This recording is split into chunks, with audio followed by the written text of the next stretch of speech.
Hello and welcome to week number 38, starting off with the CFTC report from Scotiabank, having a quick look at Euro. Looks like shorts have covered a little bit more aggressively than longs. That meant that overall open interest dropped quite significantly, which means that market is not expecting a lot of volatility coming out of Euro USD in the immediate future. But some more interesting that happened with the pound is that the net short positioning dramatically decreased over the past couple of months. So we're at a high of nearly over 2 billion, and then we actually flip positive. Now the positive flip is a bit more technical, not like a lot of positive GBP buying yet, so longs increase a bit, but overall the open interest is really small to expect some sort of a range expansion anytime soon. But the whole dynamic that we flipped positive on GBP is always telling a story.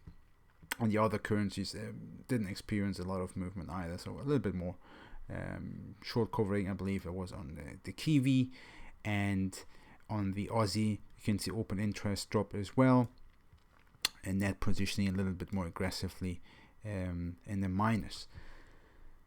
So that's about CFTC report. Let's have a quick look about what happens in the market. Next week we have the Bank of England announcement, and I believe the best instrument to express the trade idea would be EURGBP. One of the reasons is that if I look at short-term yield differentials, the 2-year ones is the ones I look at when we are about to embark on another interest rate setting, and it tells its story where EURGBP should be trading a bit lower. I'm expecting it to tag 0.8470 level, possibly even lower, and start attacking these level. So I think if we see a mini rally on Monday, I'll be ideally looking to sell rips and then to express that to the downside, as on Thursday we could see some hawkish tones from the BOE.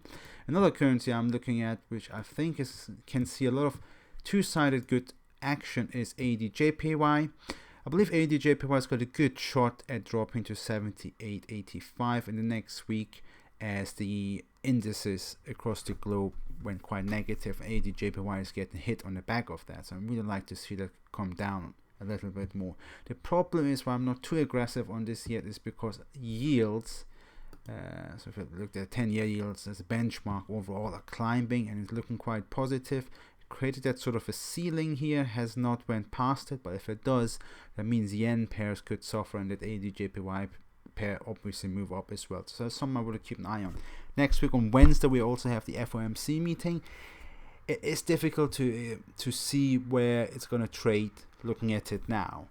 Basically what you think is the Fed will start announcing some sort of a tapering starting in November, but the reaction to Euro USD more prominently could be twofold. One, we already did price in quite a good chunk. This Friday move was mostly quad twitching, and a lot of these quad twitching moves tend to actually reverse. So if you start trading back to 118, that whole low here looks like it's holding. So I'll be a bit more interested to see how market trades. I don't want to front run this. I'm a bit more comfortable to shorten EURGBP than trade any of the other pairs. There's a lot of watching going on next week, and sitting back to see what sort of a data comes through, what the central bank thinking is.